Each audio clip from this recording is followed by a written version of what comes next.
Olá, muito vem se falando sobre a questão da PL 2159, né? 2021, também conhecida aí como a PL da devastação.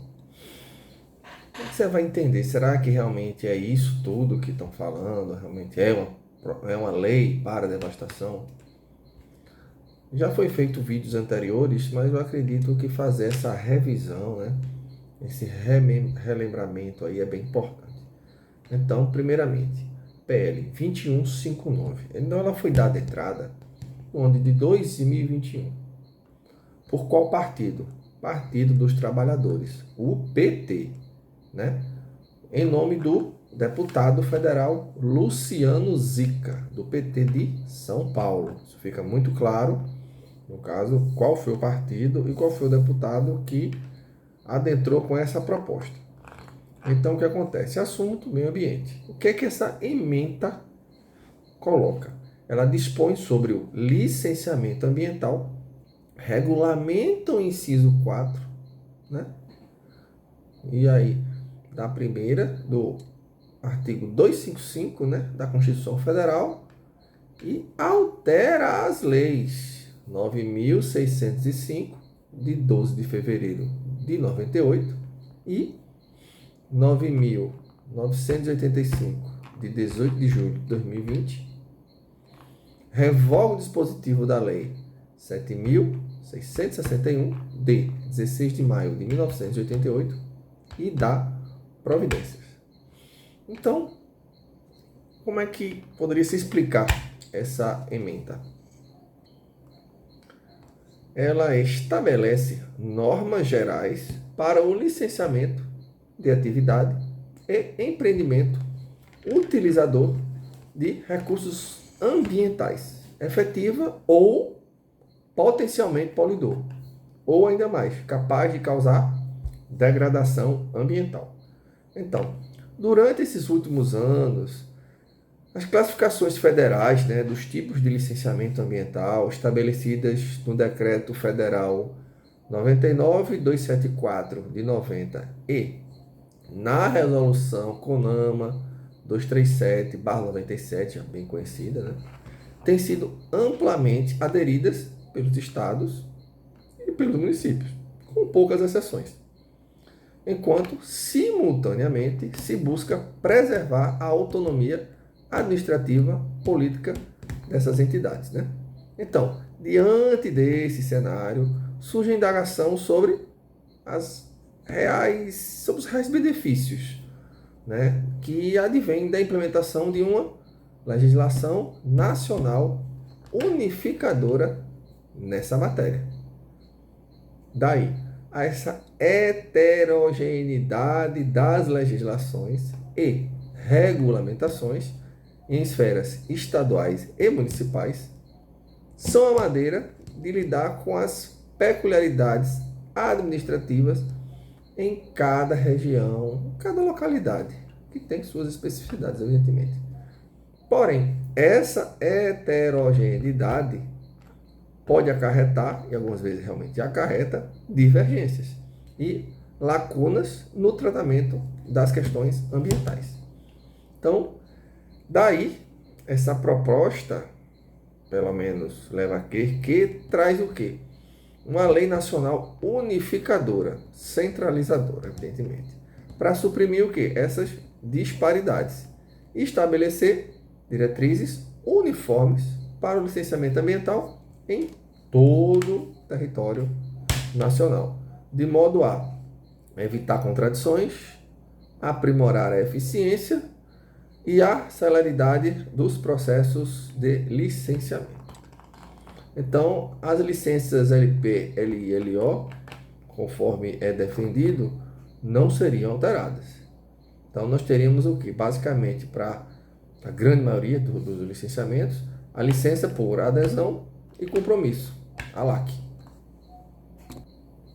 Então, essa LAC, né, o empreendedor declara que a sua obra está em conformidade com as condicionantes estabelecidas pelo órgão licenciador e assim traz a segurança para os investidores.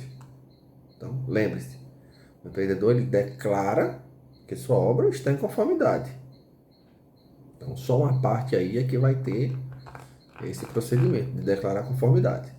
Então, somente a empreendimentos, e aí que eles colocam ênfase, de baixo e médio porte, com baixo impacto ambiental. Justificado por a fiscalização desses empreendimentos seria facilitada mediante conferências e vistorias por amostragem, mas cujo resultado poderia conduzir à revisão do licenciamento, o que permitiria aos órgãos ambientais concentrarem seus esforços na fiscalização de empreendimentos de maior impacto. Item 4. A importância de uma norma geral simplificadora do licenciamento ambiental para o setor de infraestrutura.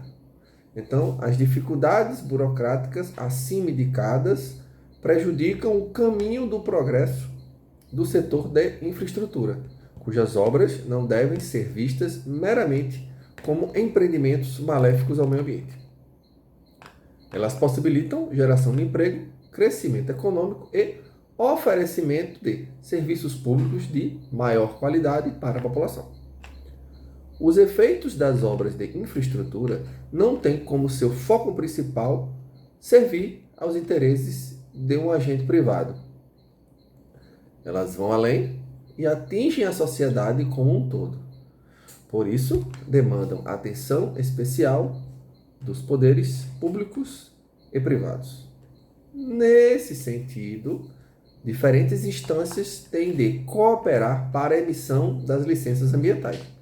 Porém, a realidade factual demonstra que os diferentes âmbitos da administração pública não agem em conjunto. Longe disso, é comum que essas esferas entrem em conflito e exerçam ações discrepantes, resultando em uma situação de insegurança jurídica e perda de credibilidade do sistema. Faz-se necessário destrave da infraestrutura e a racionalização do processo de licenciamento ambiental para a celeridade dos procedimentos. A administração pública deve agir sempre de forma mais eficiente possível, de maneira a atender os interesses públicos com agilidade, eliminando redundâncias, simplificando trâmites burocráticos que possam onerar o desenvolvimento de empreendimentos e atividades. Então, tal economia processual pode beneficiar o setor de infraestrutura e outros setores econômicos que demandam de licenciamento ambiental, promovendo a viabilidade de realização de projetos significativos em prol do avanço sustentável do país. Assim, uma lei nacional sólida, evidentemente, estimularia a confiança dos investidores e favoreceria a população em geral, que constantemente sofre com infraestrutura precária e escassez de serviços essenciais. Pronto. Então, aí se coloca a posição que justifica essa ementa. Ok? E aí, o que se deve entender? Governamentalmente, já existe um sucateamento dos órgãos reguladores. E aí, podemos dar atenção especial às agências de meio ambiente. As agências de meio ambiente hoje estão realmente, isso é uma posição pessoal, evidentemente, longe de ser dono da razão, mas o que é visível é que elas estão sucateadas. Poucos profissionais, baixos salários, baixo estímulo, muitas vezes, eu pelo menos não conheço, um plano de cargos e carreiras realmente, que faz com que você queira crescer dentro da instituição, desenvolver um trabalho, evoluir, assumir cargos de gestão e subindo passo a passo. Todas essas variáveis fazem com que, sim, o sistema fique burocrático, sim, o sistema fique lento. Mas, por consequência de falta de investimento nos órgãos regulatórios, falta de pessoal, falta de condições, de estímulo, de salário, de estrutura, tudo isso faz com que você tem um órgão lento, porque é feito de seres humanos.